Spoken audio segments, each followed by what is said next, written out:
Are you an advocate? No, I'm not. Okay, that's what I call for, an advocate.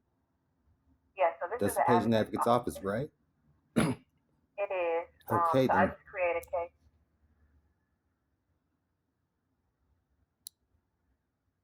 I'm sorry, I didn't mean to cut you off. I was just saying that this is the advocate's office. I pretty much create a case for you and assign an advocate to you. hmm Um, well, so are you that's are what I'm you doing. you you familiar with patient rights? Mm, no, I wouldn't know. Like, Okay. What about employee responsibilities?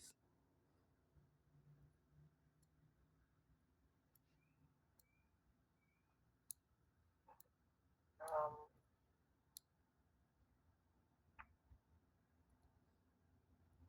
so what are you needing assistance with? Your hospitals are not safe. Does a patient have the right to determine who touches them and who doesn't?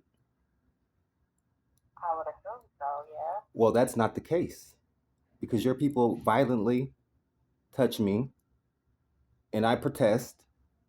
Then they lie. It's gaslighting. Then they file that the lying is falsified reports. It's a federal crime.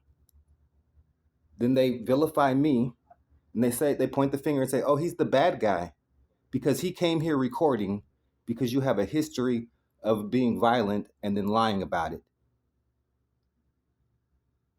Okay. So if I'm supposed to be able to determine who touches me, and then even after a person has been instructed by me verbally in front of the police, do not touch me, and that person proceeds to manhandle me, that is a crime. So who was touching you? Who was it? I would like to speak with an advocate Okay. because I've already presented and I've been extremely polite. And this is, if it's not worthy of a case, then say so and hang up on me. But otherwise, I mean, I've been more than cordial. I have presented a legitimate inquiry, and now I'm asking you for help, like I've been asking for years.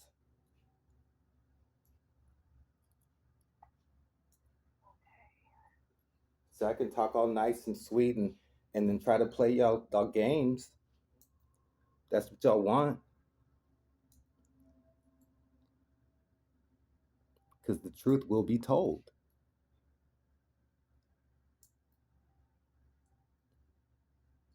Okay. So I can have Miss Lemencia, the chief of us, Okay, give you well, a she call. is the main gaslighter. So, I mean, I would Okay. like to speak with her supervisor because she has been a problem since day one. Okay. She has presented herself as a problem since day one. She was sneaky in eavesdropping in conversations that I was having with another advocate rather than just coming in and introducing herself. That's the first. That's how she came off shady off top, and then has been increasing the level of shadiness every day ever since. Okay. All right. So let's see. Okay, they didn't. I'm sure. Did they tell you about how when I came there for an appointment? Because they try to say like I'm the problem and I'm supposed to be mental, right? But if I come there and I have an appointment to see one of your mental doctors, and he's actually Armandello or Armand, he's like the supervisor, and they already y'all already know I film because of y'all abusiveness. So when I come, he refuses to see me because I'm recording. You already know I'm recording. That's an excuse. So when I come back and I ask for assistance from your Lamencia Berry, she refused to help me. And then one of the other patients directed me to the director's suite. Told me go up there and talk to the supervisor. Ask for the supervisor. When there's a problem, what are we supposed to do? Ask for the supervisor, right? Because that's what your Gabriel Cervantes says. When one of your departments is being a problem, ask for the soup. Well, his department is being a problem, and the supervisor is being the problem. Okay, so I go there and ask for that person supervisor, and I run into Andrew Garcia in the hallway. So I pose the question to him. He ducks me, doesn't want to respond, nothing. Jumps into behind the door. 2 seconds later, here comes the police, Okay. threatening me, leaning into me, being all abusive, all aggressive. Then they said they're going to arrest me for trespassing. I showed them the appointment, the transfer slip I wrote on y'all van and everything. Y'all brought me here. So they put the cuffs on me, roughed me up, shoved me out through the hospital, then put me in a cell for like over an hour and a half. Then come back and ask me to sign a blank citation? Like, are you insane? So I actually left the hospital there that day with a blank citation. Then, like months later, they try to mail me, like sometime later, they try to mail me a citation now that they filled out. That's not gonna get out of here with that. So I called the feds. They say, oh, email it to us. Let us know what's up. Email them, give them a little quick summary. The very next day, I get an email from that same person telling me the US government has declined to prosecute.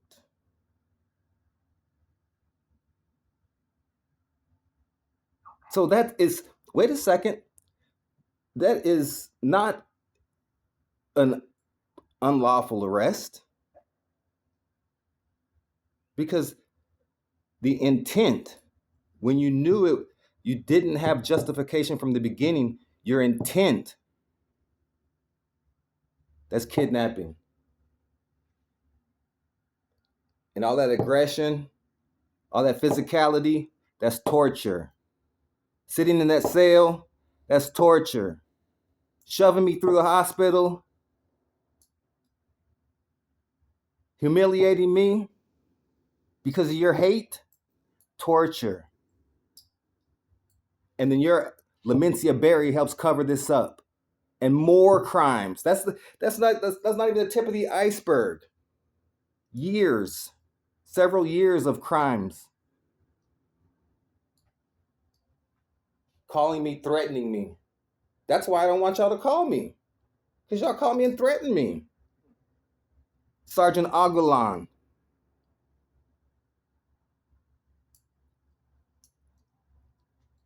Okay. Just one, Aguilan was just one of them that I was able to have text messages and actually catch him doing it. And they covered this up. They cover up everything. It's gaslighting. And then I'm not even going to go into the extortion and the racketeering and all the other crimes that y'all are helping those people to further.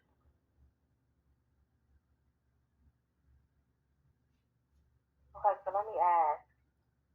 The number that I have that you called in on, that's not a number that I have on file for you. Nope, and that's the number that will not be called. I don't like what is the issue? I asked for to speak with somebody. So like you So jump to what my number would you my like them to number. call? Excuse me? What number would you like them to call?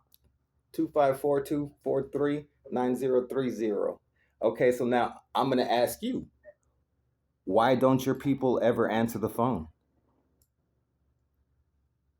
I'm not sure which line you call, No. I'm but asking you I like now, like, why can't you transfer me? Why can't they designate a time? Well, hey, well, I'll be open for such and such a time, let him know to call then. That's what I'm saying. I get the minimum, the bare minimum from the VA. The VA doesn't want to do for me. The VA wants to do the bare minimum and present the facade as though they're doing for veterans.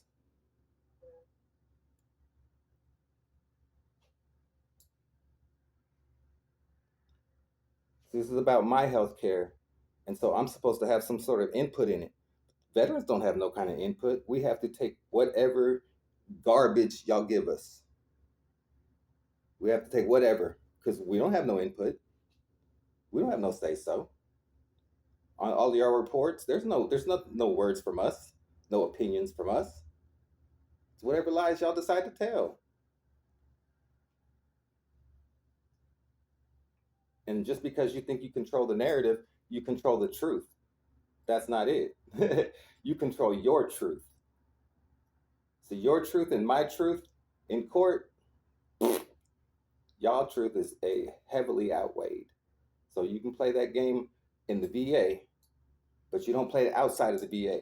So my phone is not controlled by the VA.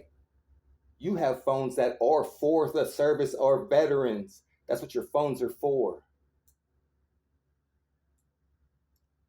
I don't know why you people think you can dictate and control and manipulate people all the time. That's abuse.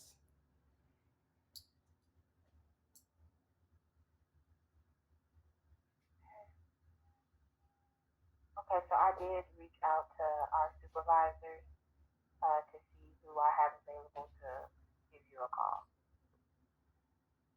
And if the number doesn't say Department of Veteran Affairs, why would you expect me to answer it?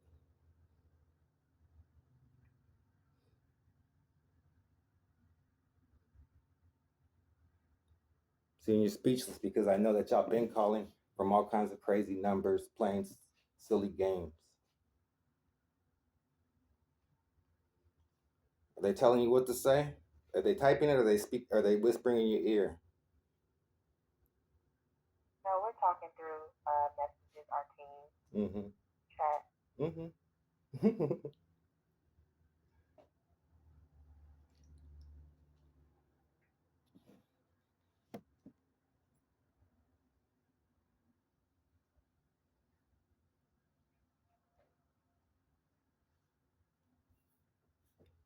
So do you understand that what your phones are for?